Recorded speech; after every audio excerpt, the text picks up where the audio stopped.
What's cracking, y'all? Big Seek. Crazy. Crime City Films. All right. We're here, Puro Pedo podcast. Today, like he said, Crime City Films, Eddie Patino, baby. Yes, sir. Tell us a little bit about yourself, bro. A video director, music executive now, and a producer. I just turned to a producer recently, so that's kind of cool.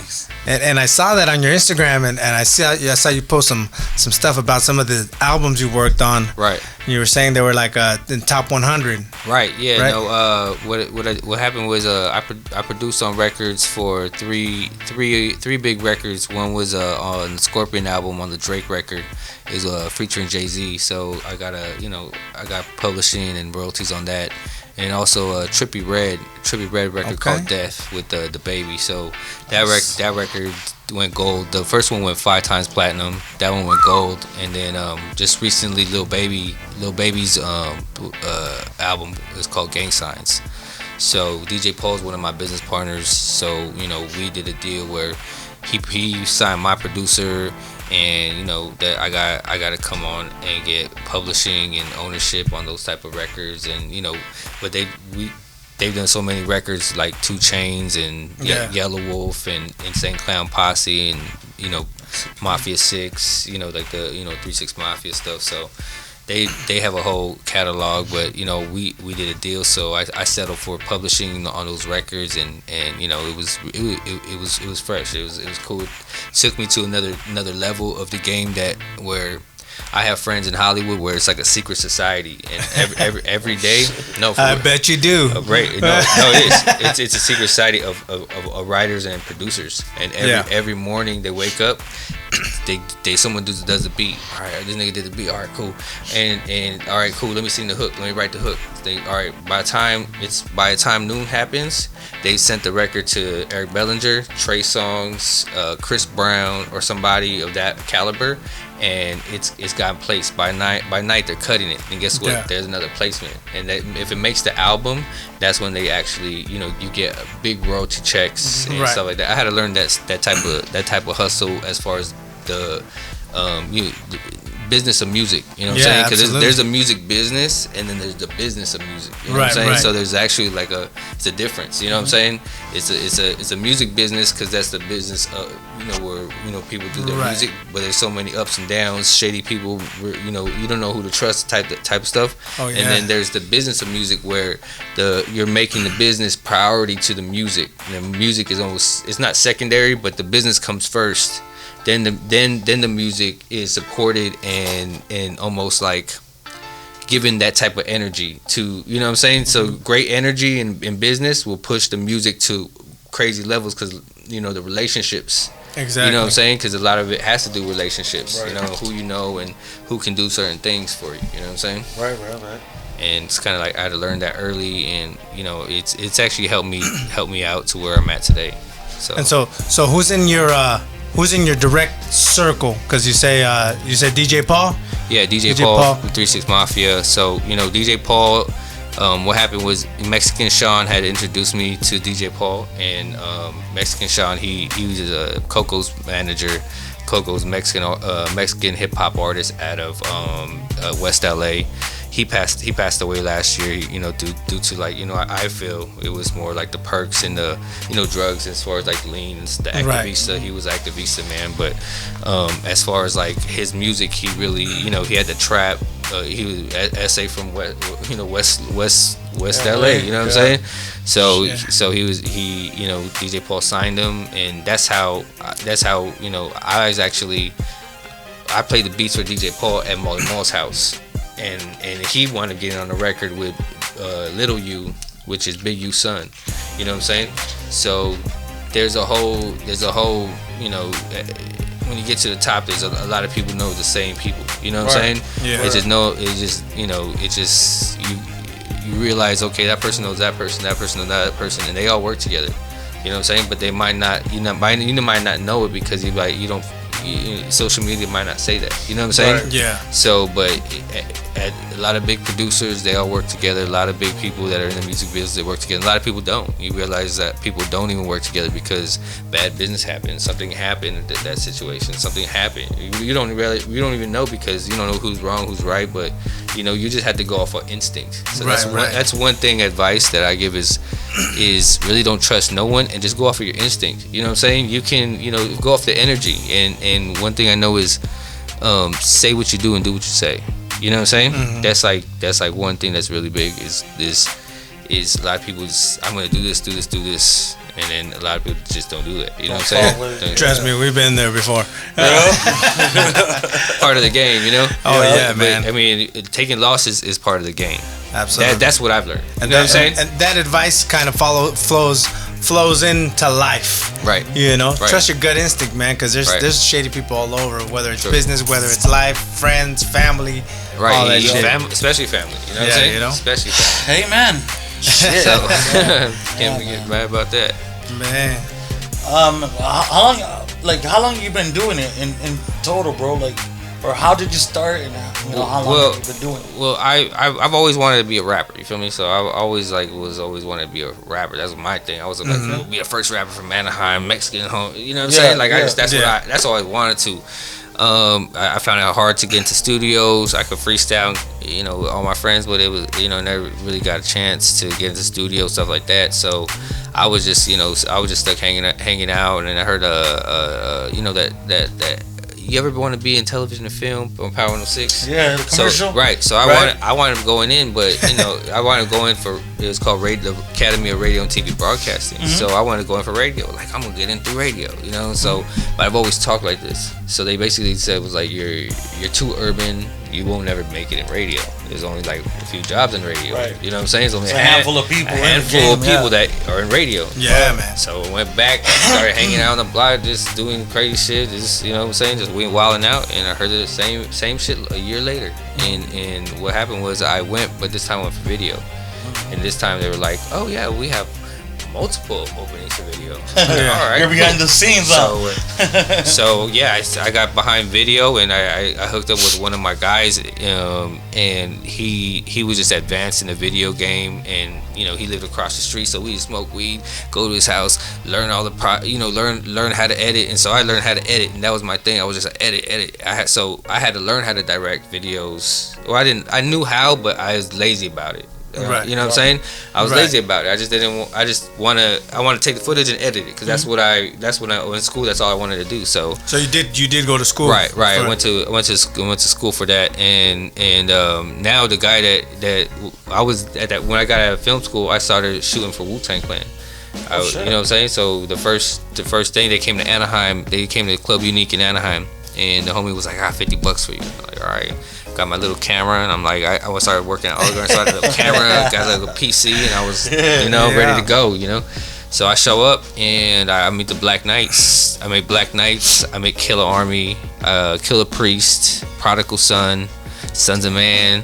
It was like Wu Tang Killer Bees night, you know what I'm saying? And it was like real underground shit, right? Right. So I'm sitting back there, like learning. I'm just meeting these guys, and then they're like, why don't you come to North Long Beach? And I was like, all right. I'm thinking to myself, this is like some crazy Wu-Tang shit. I'm going to Long Beach. You know what I'm saying? Right. Next thing you know, I'm smoking weed with RBX. RBX is right there. I'm smoking weed. I was like, oh shit, this is crazy. RBX, So I'm like, okay, this is exactly where I want to be. And next thing you know, that they're like, that was Wednesday, Thursday was in Long Beach, Saturday they're like, come to Rock the Bells, and I never knew what Rock the Bells was. I never knew what Rock the Bells was. And speaking of Rock the Bells, I saw you there one time. I was filming too. Oh yeah, do you remember? I do remember seeing you, man. We were around RZA and everybody right there. Yeah. So we walked in 50 heads deep to Rock the Bells, and I didn't know what was going on. I just went backstage, and I seen the little monk. He was putting his foot to his head, doing some crazy shit, and our monk or a different monk? Not the homie monk. A real monk. No, a real monk. He was a real monk. Yeah, they have a homie named Rugged Monk too. That's on the Black Knights, but we got our own monk too. That's what threw me off. And we're like, wait a minute. Yeah, no, but, and then so I started doing documentary stuff for like Wu Tang for like years and years, and followed them, and You know, we used to go to the Hollywood Hills with Shabo from System of a Down, and George Clinton. He'd pull up on us. We go to Quentin Tarantino's house, watch the movies before they come out. Like RZA was doing some work with him with the Man with the Iron Fist, so we went to all those premieres. So I did a lot of groundwork, but I learned that there's really no money in Wu Tang Clan. You feel me? And all the money was going through RZA. You know what I'm saying? I'm gonna be honest with you. I'm gonna give you the real. You know what I'm saying? So, for me to learn how it took me 5 to 6 years of just picking up dudes in Riverside, driving to Hollywood, staying up all night. You know, the days. You know what I'm saying? That's like a day, 2 day type of process. You know what I'm saying? Right. So, but I was chasing it because I was real hungry. You know what I'm saying? Yeah. So, I had to figure out there was no money because RZA, say I'm RZA, right? And you're my guys who are affiliates. Mm-hmm. So if I have a deal that has to do with a movie soundtrack, right? Guess what? Come in, I'm gonna give you $2,500 to drop your verse, right? I'm gonna give you $2,500 drop your verse, right? Cool. Yeah, you get paid. You're on your way. Get paid. You're on your way, right? Right. You're from the hood, right? As an artist, you're from the hood. You live in Compton. You live in Long Beach. You from the hood. You know, $2,500. I'm gonna go pay my bills. You know what I'm saying? Yeah. You're doing that shit, right? So it's good. B is in longevity. RZA's getting Grammys, and he's making millions. Yes. Right. So it's almost he would feed them crumbs. While he gets the big ass slice. While he's getting the big ass slice and eating, and that's what happened. That's how come a lot of the stuff with the Wu Tang Clan was just so. That's why they all went their own separate ways. That's why they all want to have their own capital to match RZA, because we came up the same way. We put our work in the same way. Absolutely. But that's just how the game works. You feel me? And that has to. I'm not gonna knock their business was right. They had their business right. Mm-hmm. So you can't knock their hustle, but that's the music game. You know what I'm saying? Absolutely. Like you said, that's the business of music, bro. Right. Because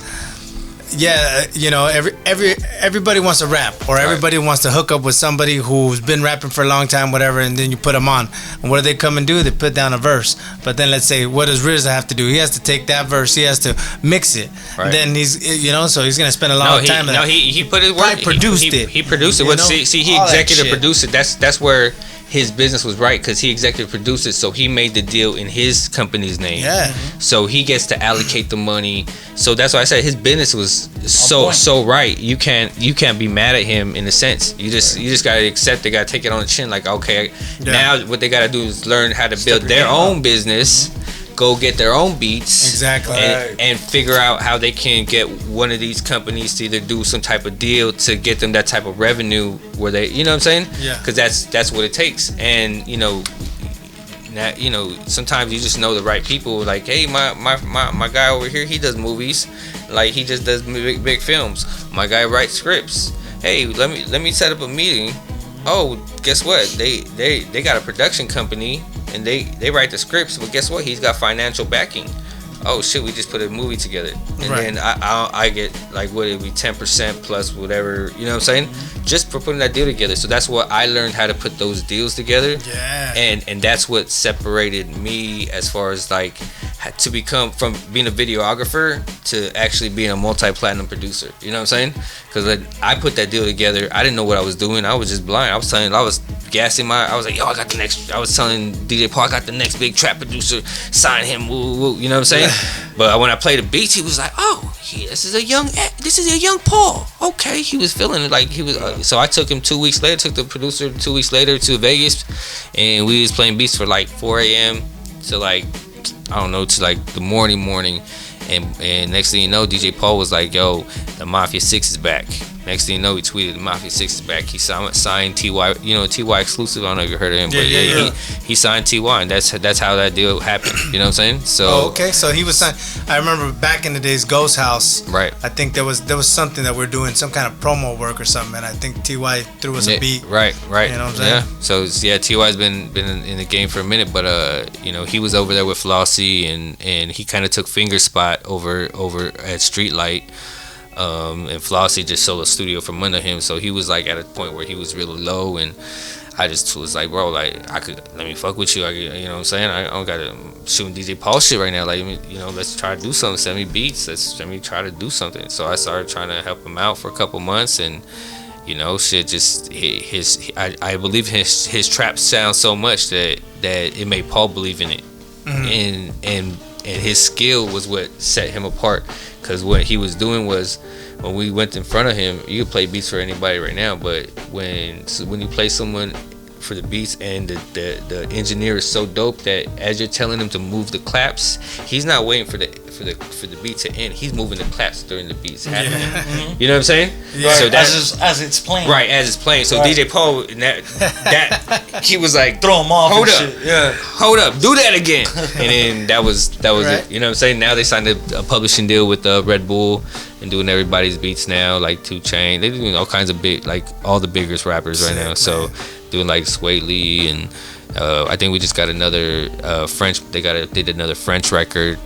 But yeah, I have platinum plaques coming from all those records. Sick. So yeah, so it's cool, and it's all started with video. Creating content. Borrow one right here, big dog.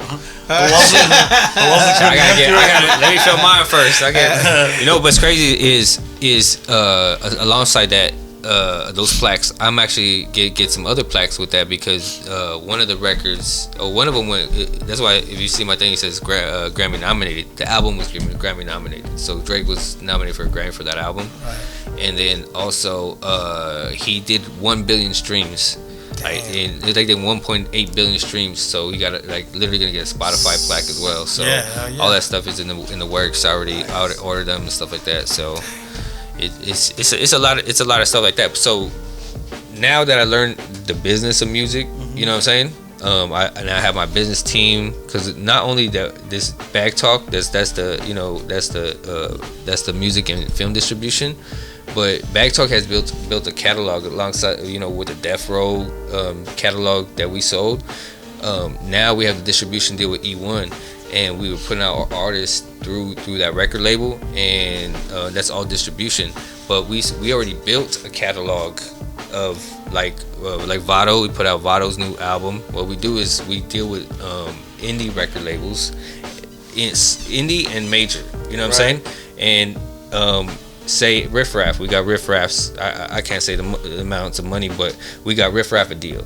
And so what they do is turn in 12 records. It's called a one-off. You turn out 12 records, album cover, you know what I'm saying, one album. It's one album, 12 records, you know what I'm saying? Yeah. And cash them out, 40,000, 50,000, 6, 75, whatever the negotiated. So we did albums for Vado, Mano, Lil Scrappy, all the way to Little Reese, Ball Out, like we did Onyx. Our catalog's so big, because these artists, once you're independent for so long, you need another source of income. Yeah. You know what I'm saying? You can't depend on features. Right now there's no shows. Right. You know what I'm saying? Shit. Right. You know what I'm saying? So what else they need? And guess what? And coming from the independent artist point of view, is if I'm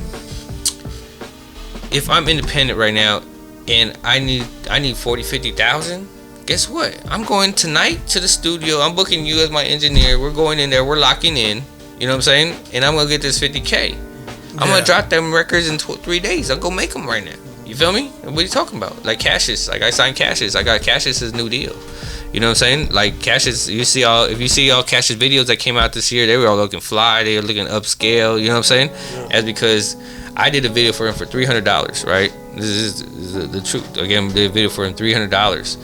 And so, I hit up my homies like, hey, bro, y'all see this? The record label was like, whoa, this is really nice. Like, and I was like, yeah. I was like, this is Cassius. He used to be on Eminem's record label. He, So I just went to his Spotify. I didn't realize he was streaming 1 million followers a month. Like, he's streaming that. Yeah, like in Orange County, there's no one else is streaming that. You know what I'm saying? They those numbers don't exist for those. You know what I'm saying? So literally, the Monday I call and say, hey bro, he's streaming 1 million. They're like, what? I bring him in for a meeting. So we got him for a meeting. They're like, 12 records, how much was it gonna cost? And so they offered him, since he actually has a big catalog, so people don't realize he has records with produced by Eminem. He got records with Game. He got records with all kinds of people. Like, when he's hot, everybody was getting features with him. You know what I'm saying? So he has all that catalog. So they basically said, the indie label was like, we'll give you $15,000 for this new record, this album, this brand new one that he just put out. $15,000. If it does good, then we got you $70,000 on the second one. You know what I'm saying? So what artist is not gonna turn that down? You know what I mean? Like, he independent. Like, he out here getting his own money. He putting money into his own shit. He gonna take that 15 and it's gonna help him get to. It's not like, you can't look at it as, oh, I just sold my music for 15,000. Nah, you gotta look at it as, that 15,000 is gonna get me to my $1 million deal, my $2 million deal, my $5 million deal. You know what I'm saying? Because it's almost like you had to double up for your value to be up. You know what I'm saying? And that's what I was. I'm always building my value. If you ever look at my stories, my Instagram, anything that I'm putting out, it's always fly, it's always money, but it's the life that I created. You know what I'm saying? Yeah. It's what I wanted to visualize, to have my own stuff. You know what I'm saying? Right. I wanted, when I wanted people to think about my company, I wanted them to see like Hollywood Hills. I wanted them to think like Bel Air. You know what I'm saying? Like, that's that. I mean, you don't want them to see the fucking Santa Ana water thing. No, I want them to see that too, because that's where you're from. Yeah, that's you know. But people, you know, I really pull up on those locations. I really drive by those locations every day. Right. You know what I'm saying? Even though I'm living, you know, in Orange County, I'm always in LA almost every day, because I know where my value and what I want. You know what I'm saying? Right. So okay, so speaking of money, if money was no object, what would be the camera you would love to buy, bro? Shit. I want the newest spread. I think it's called a Komodo. Komodo. It's like a white red. I don't know if you've seen it come out. No. Yeah, that motherfucker. What's it shooting at? What's the specs on that bad boy? I don't know. I know it's an 8K. You know what I'm saying? Yeah, I know it's 8K, but that's the camera I want right now. I mean, I have a red and I have a Sony A7R3. And what's it shooting? I mean, what's it costing? About 75 grand for that one? The new one you want? I think it's about maybe 68. 68? Yeah, I don't know if that's just starting, but you know what I'm saying? I know that's just to get that's the body. I know that should get you. I know that has to get you in the game. You know what I'm saying? Fuck. That's the body. Then you have to get all the cinema lens packages and everything. Right. You're like, no, it's true. Just like I just shot Blueface's new shit, and I'm taking that budget and actually buying, you know, the Astera, the Titans, the Titans. They're like basically like they're like tube lights that you see. Yeah. So I'm buying like a whole case with a charging kit, so I can always pull up anywhere. Like I'm gonna buy a generator. What I do is, like, a lot of stuff I put into the budget. So I put a generator into the budget. Trust me. I put all that stuff, and then, you know, even though I might take a loss a little bit, I'm always gaining, because, you know, I'm shooting Blueface and stuff. And then what I do is I'll play you the video for it right now. It hasn't come out, but it'll come out soon. He did a remix to the Outside record with Chukar, and Whack 100 is actually powered behind it and pushing it through 100 Entertainment, which is Cash Money West and E1. He's on E1 as well. He got a record label deal at E1 as well. So, and the generators, man. There's some generators of the future. There's some cheap ones out there and they're silent, but there's these new power boxes, and you just charge them, and they're lithium battery, and they last like a day, and they don't have gasoline or nothing. It's just a chargeable battery, like an eco version. Yeah, and you plug in. I think you can plug into 1200 watts or some shit. I haven't heard about that. Badass ones, bro. That's crazy. Yeah, silent. I got the one I just got was a Ford, It's a Ford, and it's like 5,000 watts, but it has the two things to pick it up. And you wheel it. Right. But that motherfucker is so heavy trying to get it. That's some labor work right there. Yeah. No, I have to hire someone just to carry. I need someone just to carry the lights and the generator. This is That's your job. And then one buff full. To carry the generator. Yeah. You. And if you're not buff now, you will be after the shoot. Yeah, no, for sure. Yeah, I always try to do the less labor as possible. Who do you if you in your perfect world, like if you had a choice, who would you want to film a music video for? Like who would be your main goal? And you could be like, damn, like No, who I want to shoot is, it's not even she's not even that big. I just feel like it'd be fun. The energy would be up, and I deal with a lot of females in like that type of area. So there's a girl named Danny Lay. I don't know if you heard of her, but she's Danny Lay. She's the hottest Latina out right now, and her style and vibe is it's so wild, and she's in my circle, you know what I'm saying? Like I would deal with her producer. I go to her birthdays like every year.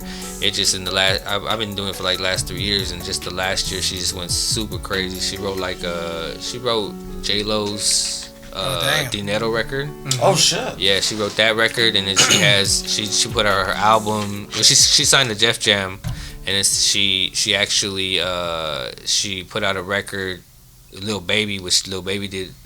Lil Baby, and then she put Lil Baby on the remix, and then she put on her album. So her album, she got like G-Eazy. She I'm saying she's so nice. Like when you see her, you can see she could dance. Her style, she's singing vibe. Her beats are always on point. You know what I'm saying? And she's R&B or she's like hip hop R&B. Okay. You know what I'm saying? Because she raps, but she also harmonizes and sings. So it's like and she sing really good. So it's like you don't want to put her into one category because it's just so, she's so versatile. But yeah, Danny Lay, she's dope. I just got some beats from her musical dad, you know what I'm saying, who put her in the booth and really, because she used to choreograph like for Prince. So yeah, she was like 17, like choreographing the Prince videos. But then my boy Yanni, he produced like for like Trey Songz and like a lot of mostly R&B big R&B type of people. He like big hits like Grammys. So he put her in the booth, and now she's just going crazy. She's got signed to Def Jam, and like when you see her, you'll be like, wow, like her look, her sound, her vibe, like, and she just like, she's Dominican too, so she's Latina, so it's like, she got a whole, you know what I'm saying? Yeah, she going hard. And she's super pretty too, so I think I like shooting girls that do like crazy hair, fly fashion. It give my videos creativity. It give my videos so much depth. You know what I'm saying? Most definitely. That's what I feel like when you're building your value. Because some artists, like I remember I shot a video for Scott Storage artists, and they were like, what's the budget? They were like, we got $17,000 for you. I was like, all right, let's do it. You know what I'm saying? So, because you never know who has what budget. So what people, I know you're in the film game as well. So when people ask you budgets, like what I tell them is like, I do small. I have something on the small end and a high end, but it's starting. You know what I'm saying? It depends where you're at, and I tell them where you're at, and are you trying to market? Are you trying to do some freestyle stuff just to get your YouTube some engagement, or are you trying to put a real single and really trying to break the market? Right. And a lot of people they'll be that right there will tell, when they tell me their budget will tell me how serious they are about their music. You know what I'm saying? And then they're like, oh, I got 300.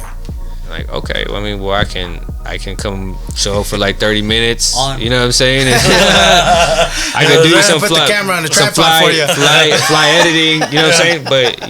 But throw some water.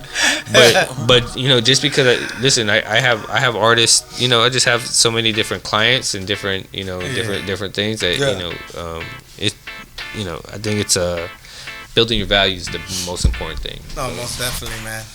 I took my homie right here on my last shoot, and he did the smoke machine for me. He was all happy. So I was just fucking chilling, dog. It's all like in the this. wrist. Hey, fool, what do you- How much smoke you need, homie? Yeah. That's a lot of smoke, bro. I'm choking everybody. Yeah. Well, so, like you're telling us all the good stuff, you know, all the bright stuff, you know, of the filming industry. Is there like something that you've gone through so far, like an experience where you're like, what the fuck, like, you know, worst, like what was like the worst experience you've gone through? Like, I don't know, maybe like fucking say, want to choke the artist or something, or shit. Like this has happened. You know, see, I come from a film background, so I'm dipping into music, right? Dipping into music. Right. A lot of people are just music based, so it's just a cutthroat industry. You know what I'm saying? It's super cutthroat. So there was this dude that I was doing film with, and I shot Joe Moses' video. It was with Tory Lanez and Ty Dolla $ign. And so I was getting a lot of big videos at that time. I was getting really good budgets. So these are my clients. You know what I'm saying? These are my clients. So you know, we did something for we did We Are the World. You know, we did We Are the World. Yeah. But we did the remix, and they were like, you know, Queen was there. Queen was there. They had everybody. Keke Palmer. It was Grammy night, so Akon showed up. Everybody was just because it was like at Jim Henson's studio, so everybody would show up, did their verse, and left, hang out. You know what I'm saying? So, they had what's his name? Tupac? Nah. He was the only one not there. You know what I'm saying? Shut up real quick. So we wanted filming the remix to the video, and they're praying over this crazy hard. Even I helped the dude put the heart in the thing, caught my foot, my shit cracked. I had brother Ali, you know what I'm saying? I had him praying on my foot, my shit started healing. It was some crazy shit, right? Like they were doing this record to put on a satellite for the aliens. Yeah. Oh shit. I'm telling you, when I'm in there with Queen, he's telling us, there's people that are buying seats to the moon right now. They're buying seats, so when shit happens here, like what's happening right now, we out, bitch. They get their shit, they jump on a fucking rocket, and that's why they're building life somewhere else. You know what I'm saying? Because this shit's fucked over here, right? But this is what he's telling us back then. This is what he's saying. Right? You know what I'm saying? So this is what he telling. You know, this is the level of industry that I'm really not accustomed to. Right. But so fast forward, I put all the hard drive. We shoot for like we dump in shooting, red cameras, dumping shooting. So there's like 2 or 3 hard drives. So I trust my producer to hold on to it. We're supposed to mail it in after they make the payment. My producer. I have two situations. It's very interesting. So the guy goes and gets the director's number, and he sells him the shit, takes the money, and just disappears. Nigga disappeared out of nowhere. Like nigga was just like bye, Felicia. Yeah. So that whole job just got fucked. You know what I'm saying? Like, and this is after all your labor work, after everything that happened. Yeah. You know what I'm saying?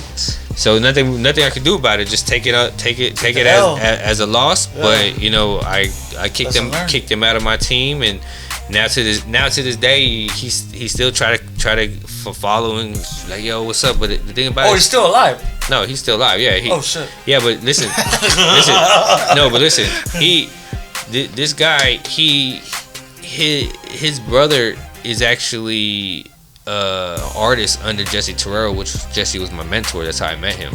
You know what I'm saying? Jesse Terrell is one of the biggest video directors, so I met him on his set. You know what I'm saying? So in a sense, it's like I just let it go. Fuck whatever happens. You know what I'm saying? But to this day, all he doing is selling cars now. You know what I'm saying? And so it's cool with me. I'm still on my shit. I'm not gonna stop me. So, you know, and that's something that happened. And another thing that happened was, this happened last year, and it happened with Tekashi, because I actually have a movie coming out with Tekashi. It's actually a documentary on Treyway, how Treyway started, and you know what I'm saying? Yeah. That's his partner, right? Yes. Like no, it was his manager at the time. Oh, okay. You feel me? Now they're mortal enemies, but you know, shit happens, so he snitched him out, whatever. But my videographer at the time. So we've been shooting every time Shotty came out here last year from May to like June, July, August, maybe like September. They would come out here, they would hit us up, we go film for them, we getting them business deals, we're taking them around like 2-3 cars deep, going to like getting them like movie deals and setting those type of things up, like getting them real big bags and shit like that, right? So one time I can't make it to 6ix9ine, he's over going to what's that BB jeans? No, it's what's that guy's name? You know the BB belts that they have? I forgot the guy's name. But you know what I'm talking about, right? Yeah. It's like a designer. Yeah. So they're going over there to his spot, but I can't make it because I'm already in Orange County. So I send one of my producers. So he goes film him, and that's the time when, remember when 6ix9ine was like, "Fuck Chief Keef, fuck." When they were beefing. Right. Yeah. Right. So at the time we were managing, helping. We're on the management side of Glow Gang right now. We're doing the same thing for Treyway. So we were Bag Talk was like we were at the same time. We were even talking about doing a record, doing Peace, and doing all that stuff before 6ix9ine went and did all that stuff. We got on the line with Pedo, you know what I'm saying? Because like, you know, it all happened because of the girl, you know what I'm saying? Because of Cuban Dog, you know what I'm saying? Yeah. So we were, you know, so he gets my videographers. They're all gassing up. This is for the Treyway movie, so they're gassed up. Tato calls on FaceTime. Now they're talking shit like 6ix9ine and Tato, they talking shit, and my videographer filming, right? So he says in one of the lines, he says, I don't know if you've probably seen it, is like he says, I got 25,000 on his head. He said something like that, right? Yeah, put the price on his head. Right. He did that, right? Right. So my videographer got coked out, got all and we started sending a lot of our footage to TMZ. Oh shit! And they were like, "Oh, we like this one. We'll give you $750 for it." So guess what? He crumbled the whole Treyway. Yeah. Sean James, the photographer, like he crumbled the whole Treyway because listen, they didn't have no evidence on them. They had shoddy shooting. They had all kinds of different stuff. They're fighting those trials, right? They were fighting those trials. Yeah. Like he was guilty. You know what I'm saying? Yeah. But for them to have the RICO, to take down the whole, to put them all away, like, you know what I'm saying? He used that. It's basically 6ix9ine didn't have to say shit, right, about the shooting that happened with Chief Keef, because that was Fubanga, and that was you know, the Treyway. You know what I'm saying? Shit, right. Yeah. So in a sense, if that footage never came out, 6ix9ine would have never had to say nothing about the Treyway shit, about the murders, about the attempted murders. You know what I'm saying? Right. And in a sense, it's like he was like, say they would have arrested him. Hey, Shotty's fucking your bitch and this and that. And he was like, I got millions, laugh it off, right? Yeah. But and they pick him up. And then this shit hits TMZ. Now he's in a predicament where now he's facing 50 years for a capital murder. Yeah. Attempt. You know what I'm saying? That's what it is, right? It's a murder for hire. You know what I'm saying? Yeah. You know what I'm saying? And so that put 6ix9ine in a position to where now he don't have no situation. He can't sit back because now. He can't sit back and just be like, I'll take a couple years and everything's gonna go back to normal. He can't do that now because now he's facing 30, 40 years. Damn. So now he's in a predicament. The only thing he has to do is he has to snitch. That's the only play he has. And anybody said they won't do it, they would. You know what I'm saying? Yeah. Anybody.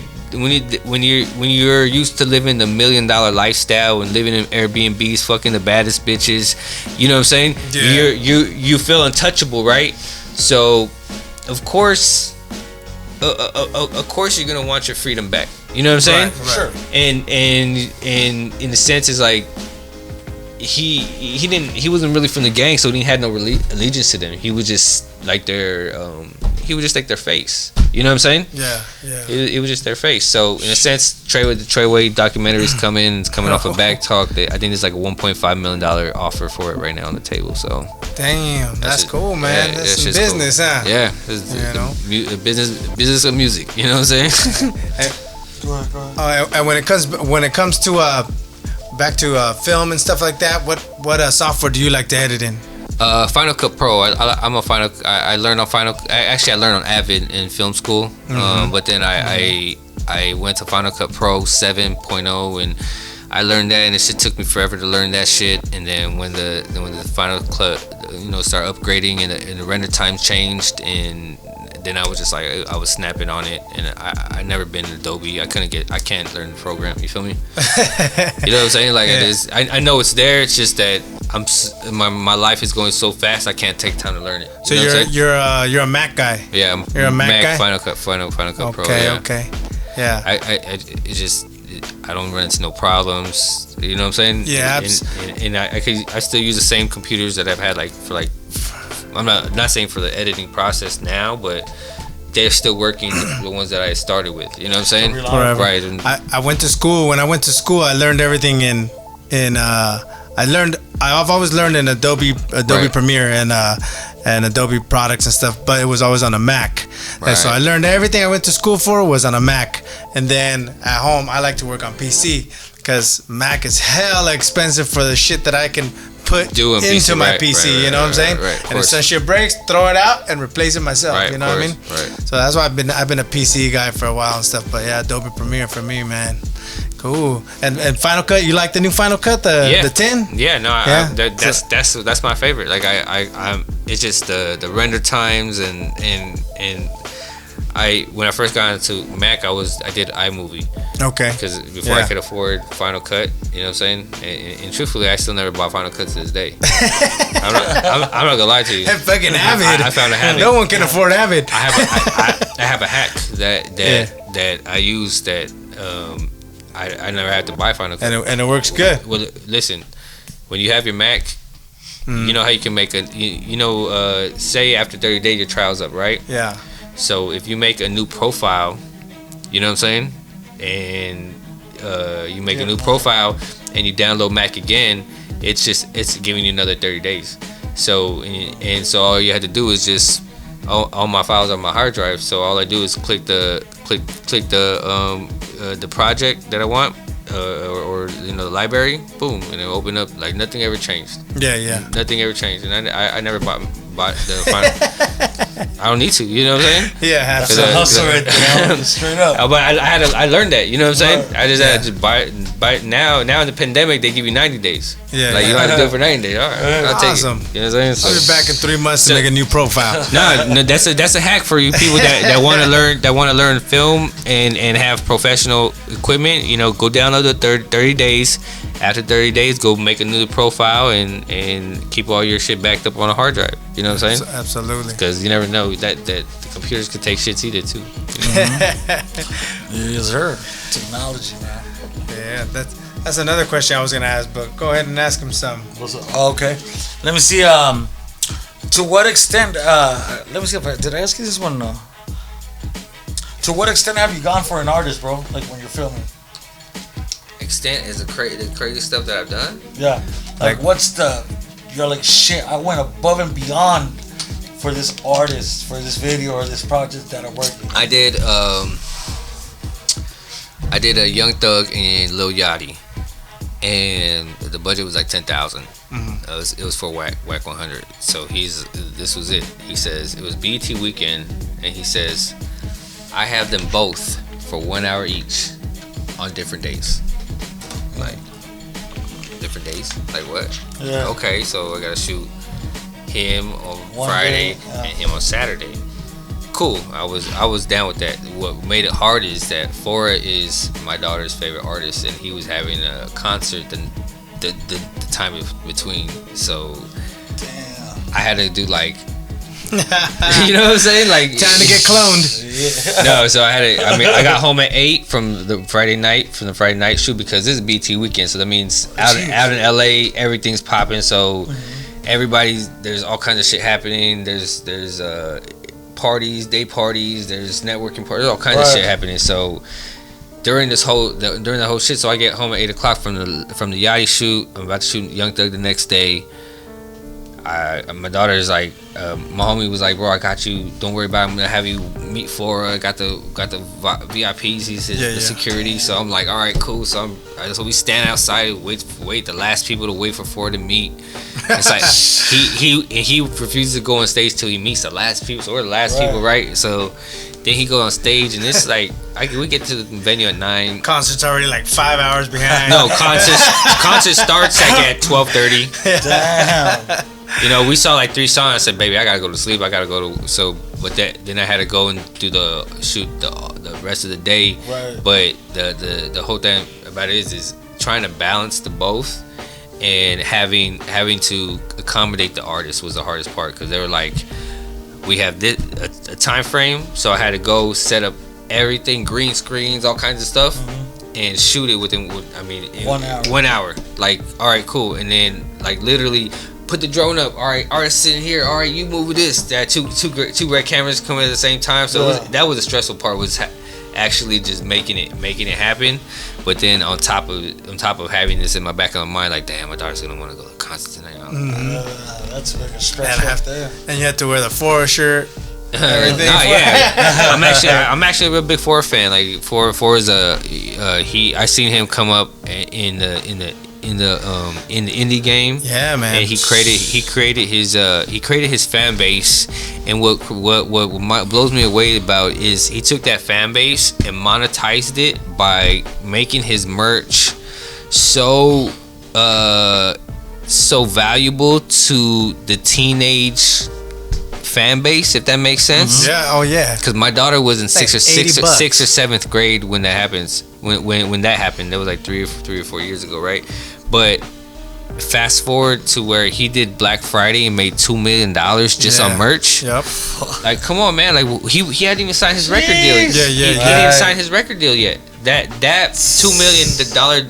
What I like about that is that he took that value of exclusivity in his brand, right? Most definitely. And made it so popular that the kids was lining up. Like, I actually literally been to like he did, like, I'll give away free shoes over here at Shoe Palace. Oh yeah. Bro, like they snuck us in and had to run us up, and they ran us out like real quick because there was so many fucking people. Like he literally shut down the whole shit. Like that shit was crazy. Like they had literally, if you know where Hollywood and Highland is, there's a whole block before you get to Chevron. There was a block around Chevron where people were lining up. They didn't even know what they were gonna go shoot. They were just there for the hype. I think I saw that video. That was during some kind of like weekend, right? Hollywood. Yeah. I remember I saw that video, and like just people, the public walking by. Who is this? What's going on? Most definitely. Some little kid, like some youngster just on top of a car throwing shoes out to other youngsters, like. Forrest definitely is making a dent out here, man, for real. My boy Dane started a clothing company. It was Sky High Clothing, and it started going well and stuff, and we were printing with my boy Sergio, and Sergio happened to be also the same printer for all of Forrest stuff. Oh, nice. So we'd show up. I introduced him, whatever, and my boy would show up, get his 3 little garbage bags, of fucking shirts. Like, what the fuck? We thought it was a freaking a dump and shit, dog. A bunch of trash bags, dog, up to the roof. Thousands of them, dog. Like, what the hell is that? Oh, that's Forrest shit right there, bro. I'll print it up. You know what I'm saying? In the bags, so put them in big black bags. Right. Wow. Yeah, man. It was like, I swear, like a U-Haul truck full of shit. But what he did was he took that value of his brand, and he leveraged his music deal with that. Yeah. So that Warner Bros was like, oh, well, he did $2 million there, so he must be worth $5 million. Absolutely. You feel me? Yeah. Absolutely. Like, if he doing that merch for $2 million, just for clothing, his his music value would be like $5 million. Right. You know what I'm saying? Right. So cool, man. Of course they're gonna break stuff. Let's get into this little gameplay right here, man, and this this interview right here. We've been here with Crime City, Puro Pedo podcast. We only bring you the best. And if you want to throw out any shout outs, man, and let people know where to find you and stuff. Yo, find me at Crime City Films on YouTube, Instagram, and anywhere else. And shout out, we got a lot of stuff coming off of Latin Beast TV, Young California, and shout out DJ Charisma. She be, we doing a lot of digital marketing with her company right now. and she just played us on the radio. So that was kind of cool. She put us on a versus. You know, Nick Cannon picked his choice. She picked us. And we wind up winning. Sad thing is, we were supposed to go up to Power 106 and do an interview, but Nick Cannon got fired for saying some crazy shit on the radio. Crazy shit. So we won the thing, but we didn't get to do the interview. But we got the radio play, and it's got us a lot of attention, and it's got us a lot of other record labels, bigger record labels. They're now interested. And so, we're just lighting the flame and burning the gasoline. You feel me? There it is, baby boy. There it is. So this gameplay right here is like I think we're gonna call it rapid fire. I don't know, Okay, we talked about fire. it, but it's gonna be yes or no question, yes or no answers. No explanation of anything, and it's gonna get a little bit more, exciting and stuff. A little bit some shit that it's a little bit more here for the heavy duty. extras. So you want to handle the questions, or you want me to do them? Go for it. You got them? Yes, sir. All right, baby. Here we go. This is in English, Doug. So, está cabrón. Okay, so check it out. Have you ever put makeup on a pimple? No. Did you graduate from high school? No. Have you ever been locked up? Yes. Do you believe in life after death? Yes. Have you ever paid for sex? Depends. The lie detector going off. No, it really depends. It depends on the amount of what qualifies. Are you bisexual? No. Have you ever ate pizza that wasn't yours? No. Have you ever worn your underwear backwards all day? Yes.